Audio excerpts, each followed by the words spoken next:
이거 투자자들이 보나요? 그럼요. 제발 좀 즐겨보세요. 최근에 만난 수백억씩 돈 많이 번 사람들의 공통점이 뭘까? 지금도 사놓으면 되게 좋지 않을까? 이런 업종들은 그냥 몇 개 있어요. 많은 사람들이 싫어하는 업종. 예를 들자면 근데 이런 걸 좋아하셔야 돼요. 사람들이 미쳤나? 이런 거 관심 가져야 되고 그러니까 항상 주식은 역발상을 잘 하셔야 좋은 결과를 얻을 수 있어요. 네. 투자의 중요한 소식을 가장 빠르게 전달해 드립니다. 원고, 투고, 쓰리고 여기는 투자고입니다. 안녕하세요. 저는 김현우고요. 그리고 제 옆에는 원래는 전민기가 있어야 되는데 없습니다. 요즘에 비 많이 와가지고요. 저희가 이제 녹화하는 날짜 기준에서 도로가 통제가 너무 많이 되는 바람에 이게 차를 한번 갖고 나오면 언제 도착할지 모르는 그런 이제 불상사가 벌어지고 있습니다. 조금만 기다리시면 아마 나타날 겁니다. 네, 본격적으로 너무 빠르게 들어가도록 하겠습니다. 이분은 각도기를 갖고 다니신다고 합니다. 그래서 딱 보면 증시의 각이 보인다고 하시는데 증시 각도기로 유명하신 분이죠. 신한금융투자 곽상준 지점장님을 모시겠습니다. 안녕하세요. 네, 안녕하십니까. 네. 반갑습니다. 네. 불러주셔서 고맙습니다. 아유, 네. 별 말씀이요. 여기 먼 곳까지 와주시느라 너무 고생 많으셨습니다. 오시는데 고생하셨죠? 아닙니다. 네. 오랜만에 강북에 있었는데 네. 강남 바람도 쐬고 1등이 굉장히 높네요. 그러게. 네. 예. 아마 곽상준 지점장님 모르시는 분은 안 계실 거예요. 제가 알기로도 그냥 처음에 주식 공부한다 그러면 이런 거 저런 거 공부하다가 보면 그런 영상이나 이런 것들 많이 올라오는데 증시 각도기라고 이름을 뭐 붙이신 건가요? 아니면 누가 이제 뭐 붙여주신 그런 타이틀이 네. 있나요? 정영진 씨. 네. 정영진 씨가 붙여주셨어요. 정 네. 프로님이 네. 처음에 왜 너무 각을 잘 잰다? 곽씨잖아요. 그래서 또 그런 연상 IQ가 굉장히 뛰어나신 분이잖아요. 네, 그래서 딱 그렇게 지어주셨는데 사람들이 직관적으로 바로 너무 좋아해서 예. 제가 정영진 프로한테 저 이 네임 제가 좀 계속 써도 되겠습니까 해서 갖고 왔죠. 근데 아직 충분히 그 저작권을 지불을 못한 것 같아요. 네네. 나중에 만나시면 연락 주세요. 제가 맛있는 거 사드리겠다고. 네, 알겠습니다. 저희가 사실은 공부를 하는 차원에서 뭐 이런 거 저런 거 많이 여쭤보기도 하는데 가끔가다 민망하기도 해요. 이런 분을 모셔놓고 이런 수준의 질문을 드려야 되나 싶은 적도 많이 있는데 오시는 분들마다 다 잘 설명을 해주셔가지고 네. 그래서 저희는 늘 이제 배운다는 자세로 그리고 오시는 전문가님들마다 높낮이나 아니면 바라보는 관점, 이 각도도 차이가 많이 있으시더라고요. 그래서 늘 새로운 기분입니다. 똑같은 우리나라 증시를 다룬다고 하더라도 요즘 증시를 지점장님께서 한마디로 표현해 주신다면 뭐라고 이렇게 딱 표현을 하실 수 있을 것 같으세요? 땡땡하고 자빠졌네. 그 땡땡은 혹시 우리가 흔하게 표현하는. 네. 왜요? 요즘 장이? 네, 그렇죠. 왜냐하면은 돈이 너무 많다 보니까 네. 이쪽으로 갔다 저쪽으로 갔다 지들 마음대로인데 거기에 변수 하나가 더 붙은 게 이제 금리를 올리기 시작하니까 변수에 변수가 더해지니까 완전히 진짜 땡땡하고 자빠지는 그런 상황들이 왜냐하면 많은 분들은 이제 채권 시장은 안 하겠지만 지금 채권 시장 미쳤어요. 하루에 20bp씩 움직여요. 0.2%씩 금리가. 그럼 이거를 어떤 느낌, 어떤 감으로 보시면 되냐면 하루에 0.2% 움직였잖아요. 네. 보통 금리는 1년치 100이잖아요. 365로 곱해보세요. 정말 땡땡하고 자빠졌죠. 와, 근데 그러면 거의 주식의 변동성 아닌가요? 훨씬 더 크죠. 왜냐면 규모가 크니까. 채권 시장이 그렇게 움직이던 적이 있었어요? 별로 없는데 요즘에는 아주 일상화되어 있습니다. 미국 시장 같은 경우도 그렇고 한국 시장도 더불어서 그런 흐름 보여주고 있고 그래서 벌써 아마 많은 금융기관들이 작년부터 장기 채권 사라는 얘기를 많이 했을 거고 일부 분들은 샀을 거예요. 맞아요. 지난번에 오셨던 분들 중에서도 홍춘호 박사님도 한 달 전쯤에 오셨나요? 장기 채권 사라. 뭐 지금 돈 올려서 뭐 하냐. 한 달 반, 두 달? 이 정도쯤 된 것 같아요. 저는 좀 천천히 살아. 저는 올 초부터 천천히 살아. 분명히 세일을 할 거다. 근데 천천히 진짜요? 살아. 작년에 사셨던 분이 네네. 2.5%에 샀는데 지금 그게 4%쯤 되거든요. 예. 이분은 꼼짝없이 만기까지 들고 가셔야 돼요. 그냥 물린 거죠. 이게 가격이 떨어진 거죠. 그렇죠. 현재 가격. 그거는 뭐 우리 김 소장님 더 쉽게 설명해 주실 것 같은데. 그러니까 2%라고 한다면은 2% 이자를 주는데 10,000원짜리다. 이렇게 볼 수 있는 그렇죠. 거고. 200원 주는 거죠. 네. 그런데 이게 4%가 된 거라면 이게 한 9,800원 즈음으로 떨어진 그런 거니까 거죠. 이때 사신 분들은 지금 물려 있으니 만기 돼가지고 원금 줄 때까지 기다려야 되고 장기채면 그렇죠. 한 5년쯤 되니까 가격이 더 떨어졌다고 봐야죠. 거기다 곱하기 연수하면 그렇게 계산하면 쉬우시니까. 와, 그분들은 그러면 지금 채권은 안전하다라고 생각을 하는 우리 일반적인 네. 그런 통념이랄까 이런 게 있잖아요. 근데 파는 분들도 그걸 트레이딩 하려고 생각하고 판 것도 아니고 예. 작년도에는 어떠냐면 2.5% 3% 주면 되게 좋다고 생각한 거예요. 그렇죠, 안전한 그렇죠. 채권. 근데 이게 1년 만에 이렇게 시각이 바뀐 거예요. 저는 내년 중순이나 한 1분기 지나고 나면 네. 또 시각이 바뀔 것 같아요. 그래서 괜찮긴 하나. 네. 작년보다는 훨씬 상황이 좋습니다. 괜찮긴 하나 뭐 그렇게 굳이 급하게 할 필요는 없다. 아, 그래요? 네. 오히려 그러면 그 말인즉슨 지금보다 금리가 더 올라갈 수 있는, 즉 채권 가격이 더 떨어질 수 있는 상황도 올 수 있다는 건가요? 그럼요. 왜냐하면 채권 미국 국채금리가 이제 2.5 상단이 2.5인데 네, 네. 3.5 하겠다고 공언을 하고 있잖아요. 아, 물론 3.5하고 더 이상 올리기 힘들 수도 있어요. 예. 그게 이제 채권 시장 생각인데 근데 모르죠. 인플레가 계속 나면 안 올릴 수가 없는 상황에 봉착을 하니까. 그리고 이제 시대가 바뀌고 있는 네. 또 뉴 노말이 시작된 것 같아요. 그게 노말인가?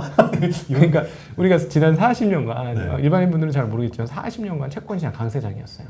금리가 20%에서 제로까지 가는. 예. 미국 기준으로. 아, 40년 강세장. 1980년부터. 야.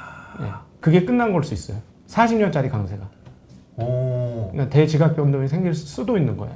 근데 이제 어떤 생각을 하냐면 40년 동안 똑같이 했으니까 우리 아버지 때부터 그랬어. 이러니까 네, 네. 당연히 내일은 그럴 거야 라고 다들 생각을 한 거예요. 그러니까 자연스럽게. 예, 예. 근데 그게 정말 그래? 가봐야 알지. 가봐야 알아요. 아, 그 정도로 이게 상황이 크게 급변하고 있는 건가요? 인플레이션이 40년 만에 최고치가 나오잖아요. 그러니까 저는 태어나서 처음 겪는 인플레이션이라는 거예요. 생각보다 많이 젊으시네.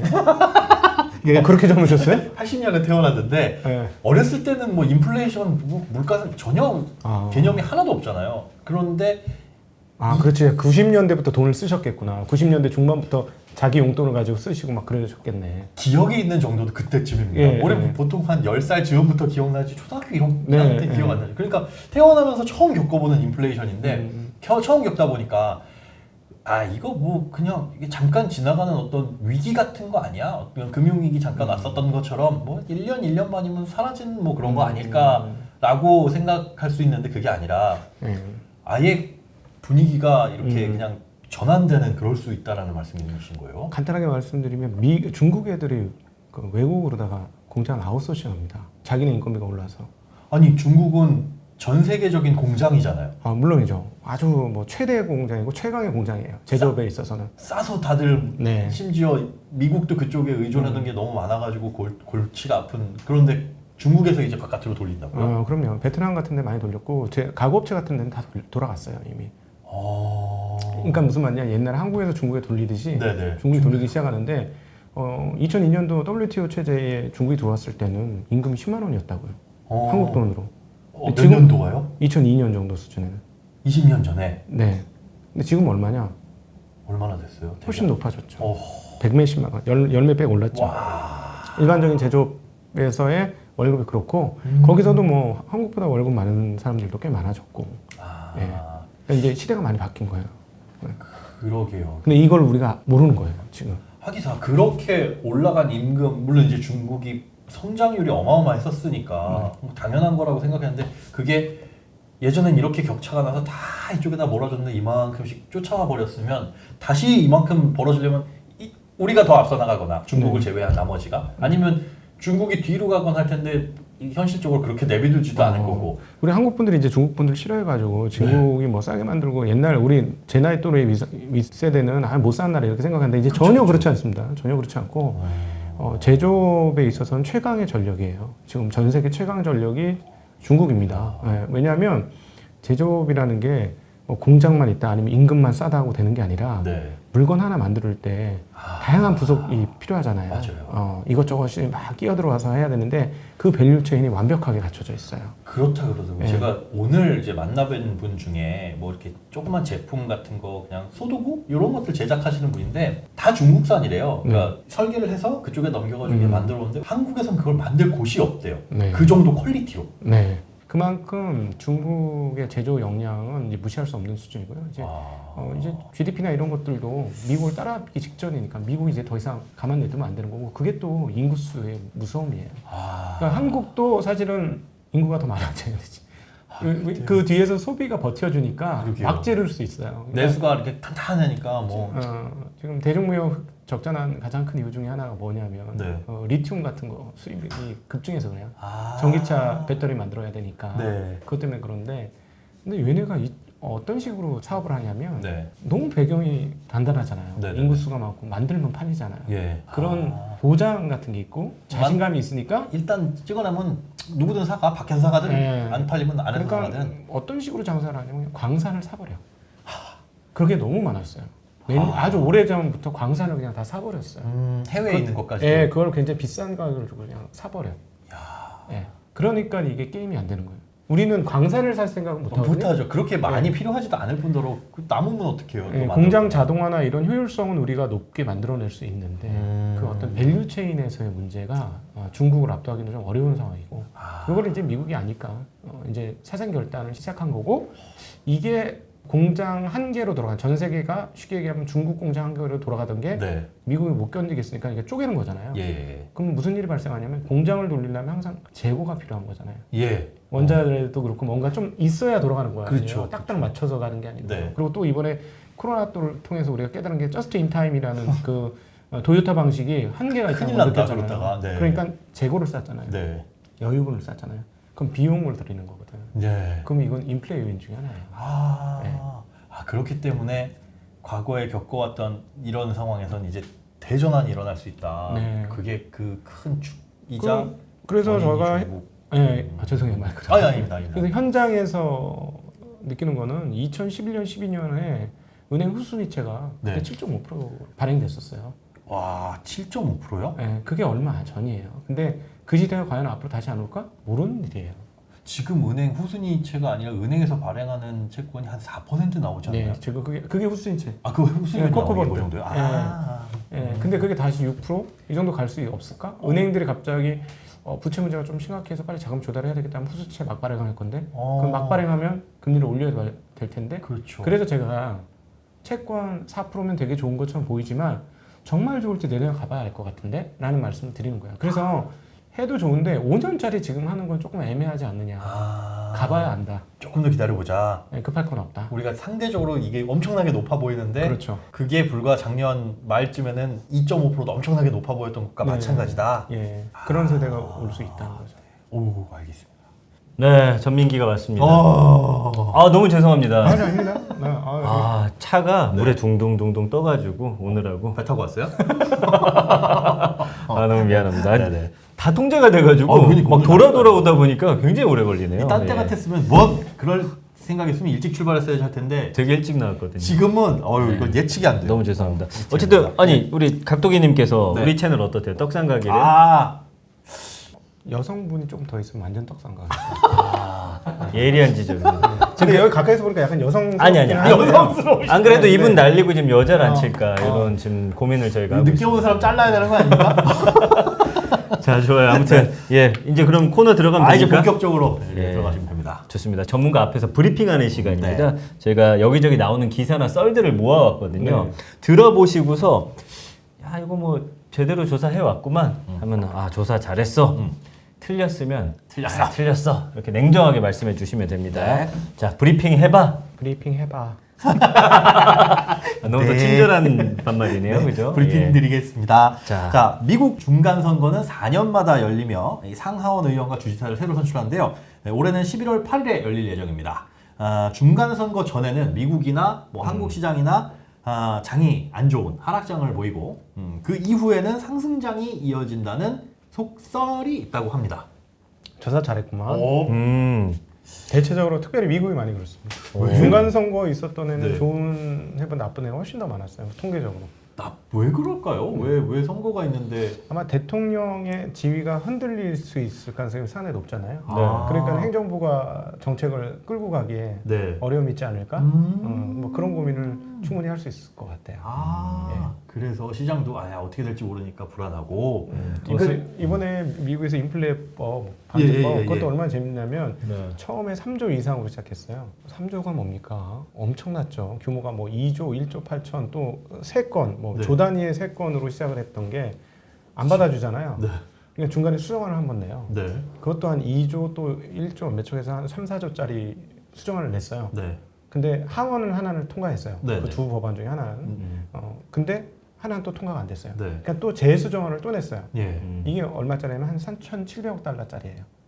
그러니까는 10배 이상 줄여서 이번에 이제 상원을 51대 50으로 겨우 통과시킨 거거든요. 아. 예, 그렇게 통과를 시켜서 이번 거는 이제 진짜로 밀어붙이려고 하는 건데, 네. 그러니까 미국이 보니까 이번에 이 그 행정 흐름들을 보니까 처음에 일단 헛번치를 한번 날려주고 질러주고 나 이렇게 크게 할 거야 하고 겁부터 주고 최소한 자기가 할 거를 결국 이렇게 하는 그 협상을 위해서 일부러 뻥카를 치고 이렇게 하는 경향이 있는데 중간 선거가 끝나고 나면 네. 이번에 이제 공화당이 갖고 갈 것 같잖아요. 그럼 아무래도 얘네들 정책하는 게 잘 될까 뭐 이런 생각을 하는 것 같아요.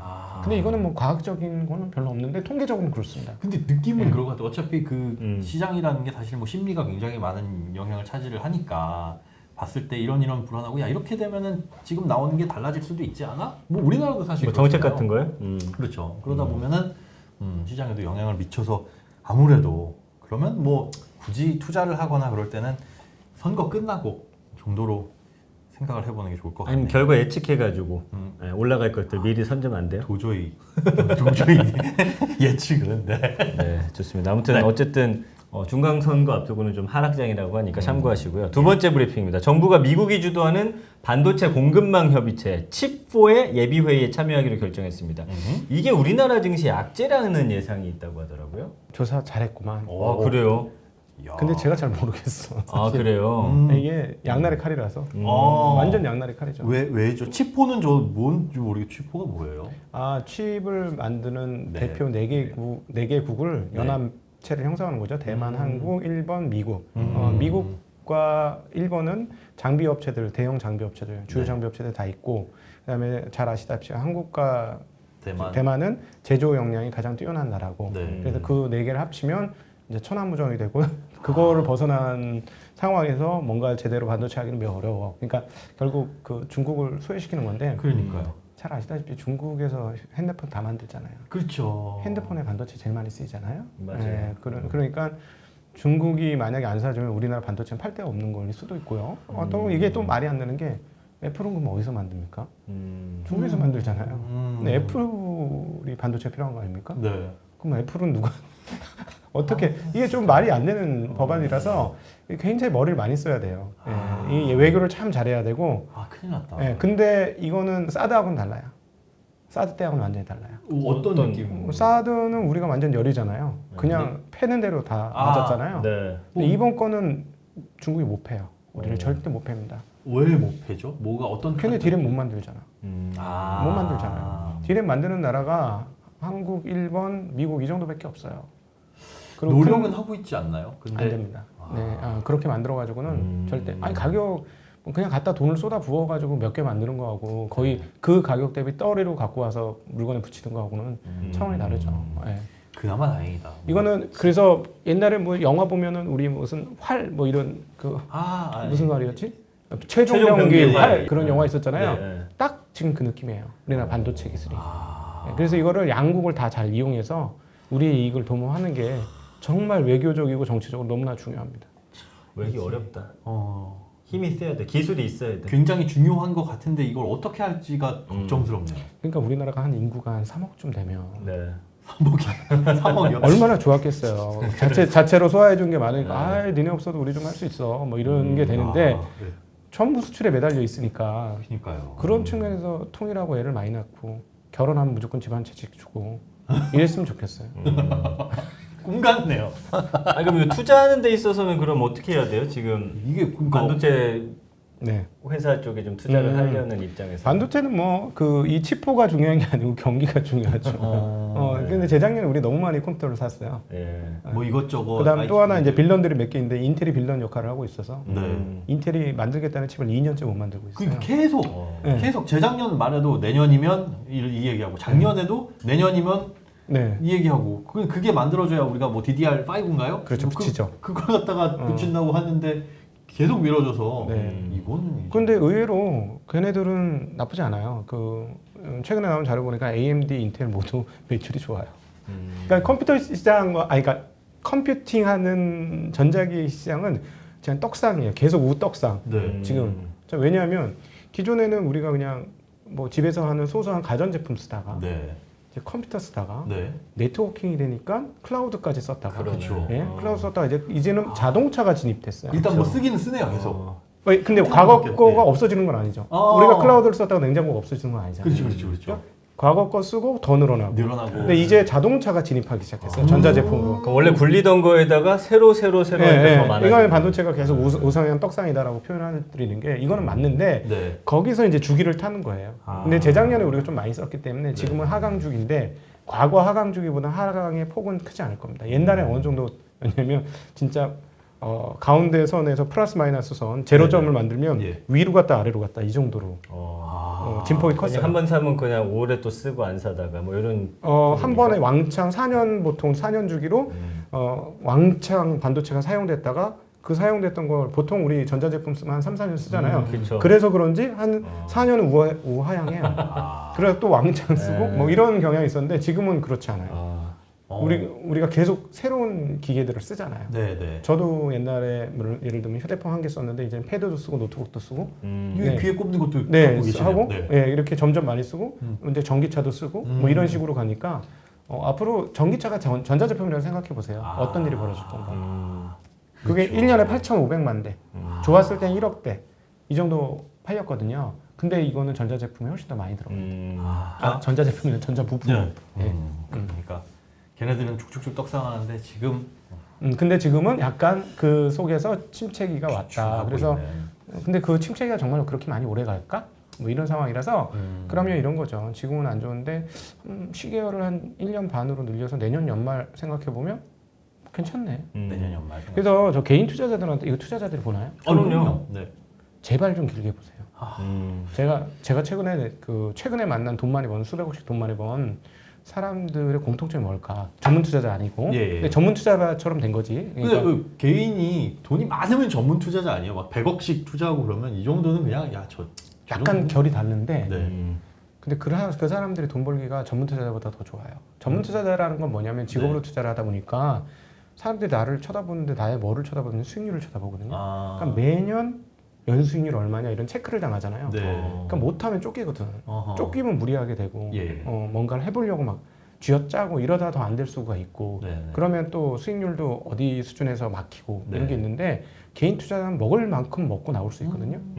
어떤 기업을 투자했을 때. 예. 그러니까 사실은 개인 투자자들은 굉장히 강력한 무기가 있어요. 먹을 만큼 먹고 나올 수 있다는.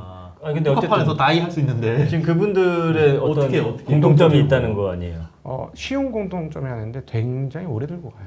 그 올해가 한 4, 5년. 4, 5년. 근데 이 얘기하면 무슨 소리야. 4일도 갖고 있기 힘든데. 안 됩니다, 이거.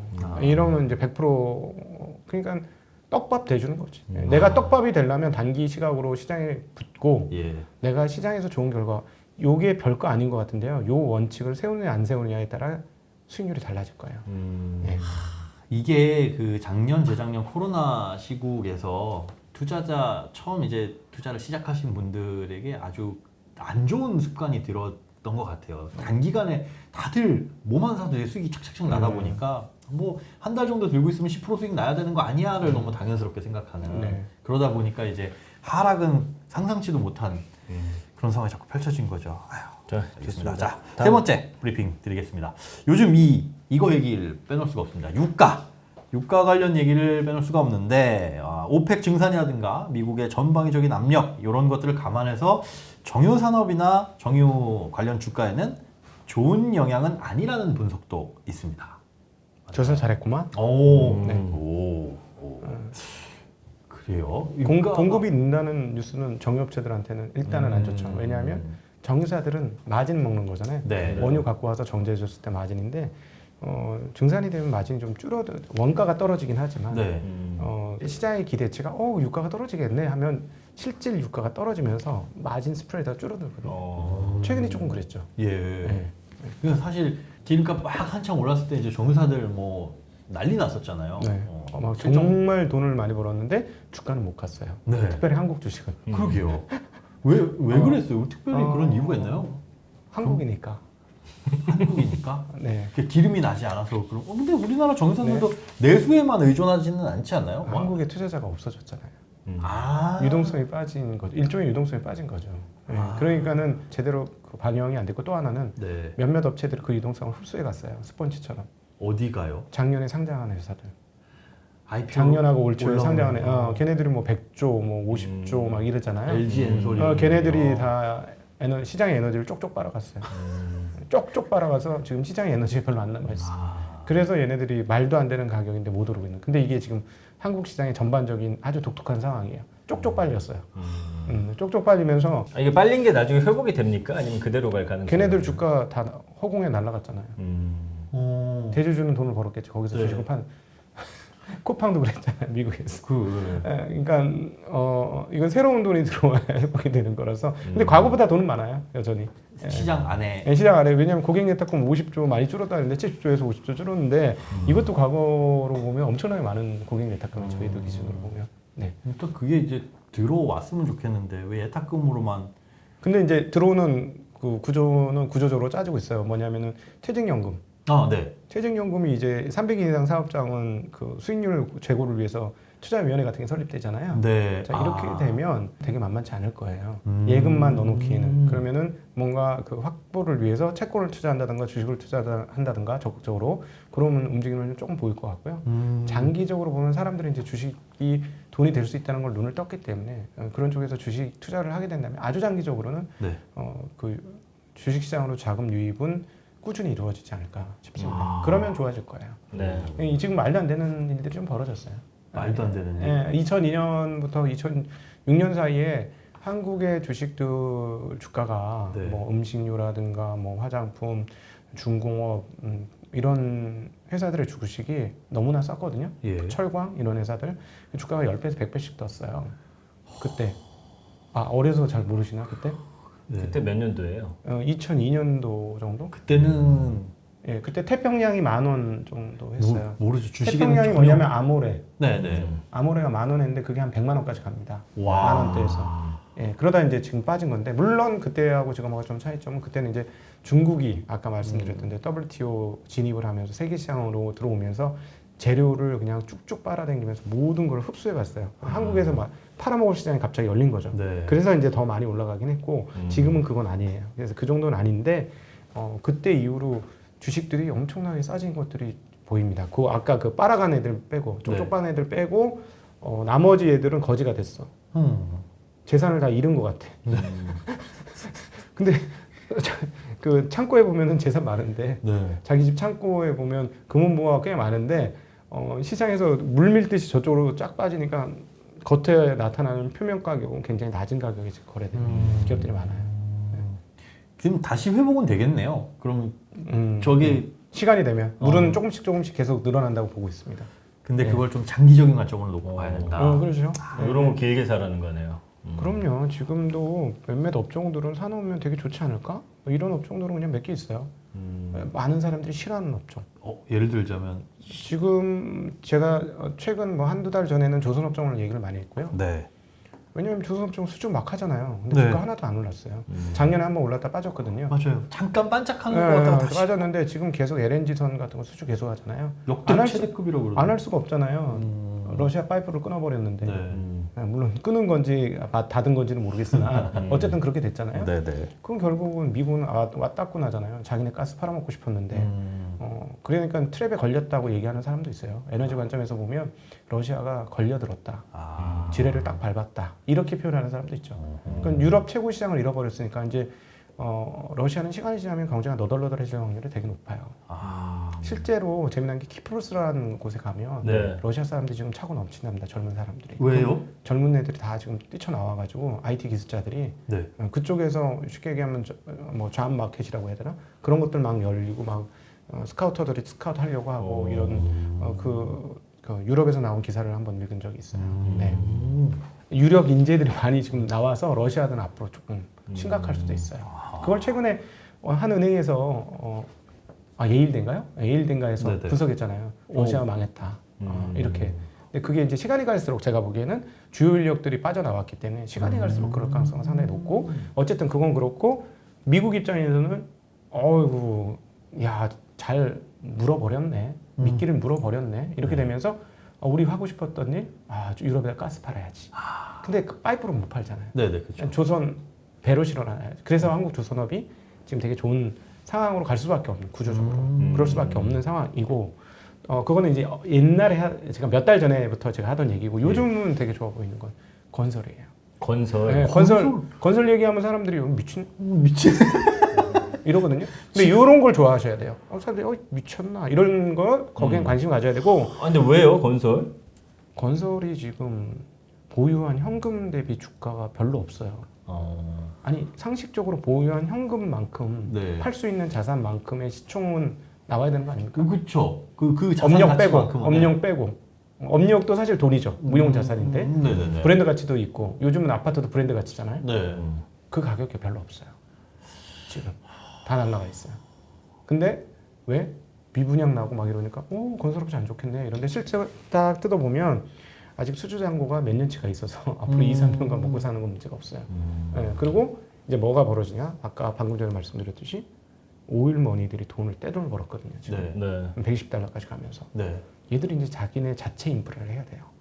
얘네들도 그냥 바닥에서 그냥 퍼낸 끈적끈적한 석유 그냥 배에다 실어갖고 팔기보다는 네. 잘 정제해서 이쁘게 포장해가지고 비싸게 팔고 싶어요. 아. 그러면 석유 정제 관련, 그다음 화학 관련 플랜트를 계속 할 것이고. 그 건설이 주택시장 저는 건설 부동산 그러면 일단 아파트부터 생각이 나는데 한국적 시각이죠. 한국은 그게 맞아요. 근데 그래서 한 대형 건설사들은 지금부터 앞으로 중동 쪽에서의 매출이 있을 가능성은 매우 높죠. 그리고 11월에 빈살만 왕세자가 온다면서요. 근데 그 자기네 신도시 수십 조짜리 신도시 한다잖아요. 그러면 한국 업체들이 굉장히 저기가 좋아요. 가성비가 좋아요. 플랜트 쪽으로 집중하는 그런 건설사들. 그것도 있고 나중에는 아마 도시건설까지 할 거예요. 근데 우리나라는 세종시 같은 걸 지어본 경력이 있잖아요. 그렇죠. 그러니까 걔네들 입장에서는 자기네도 똑같은 거 하고 싶은데 경력도 있고 가격도 싸네. 그리고 일도 뭐 잘하네. 아주 좋죠. 아주 좋아요. 네. 근데 이런 거는 지금 싹 붙여 있잖아요. 미분양 막 이런 생각만 하잖아요. 그렇죠. 그러니까 항상 주식은 역발상을 잘하셔야 좋은 결과를 얻을 수 있어요. 네. 그 생각 많이 미분양 그리고 뭐 원자재 가격 많이 올랐으니까 그렇죠. 많이 올랐죠. 마진 줄어들 거다. 마진 줄어들었고, 그래서 2분기에 실적 안 좋아요. 네. 근데 이렇게 일반인들이 이런 역발상을 한다는 게 쉽지가 않잖아요. 근데 맞아요. 지금 당장에 보이는. 그래도 돈 벌려면 뭐 그냥 맨손으로 맨입으로 되나? 등지각 이런 쪽은 좀 하셔야죠. 좀 더 자주 나와주시기를. 제시각도기를 보셔요. 그건 그거고 또 이건 이거고. 저희 구독자분들이 채널이 몇 개 없어가지고 리모컨 돌리다가. 알겠습니다. 예. 예. 1부 마칠 시간 된 것 같은데. 벌써 맞죠? 시간이 그렇습니다. 1부 마치고 2부에서 네. 좀 더 다양한 코너들로서 2부는 머릿속에 뭐 잔뜩 들어있는 것 같아요. 잔뜩 좀 더 뽑아 먹어야 될 것 같습니다. 오늘 잠시 후 네. 2부에서 저희 돌아오겠습니다. 네.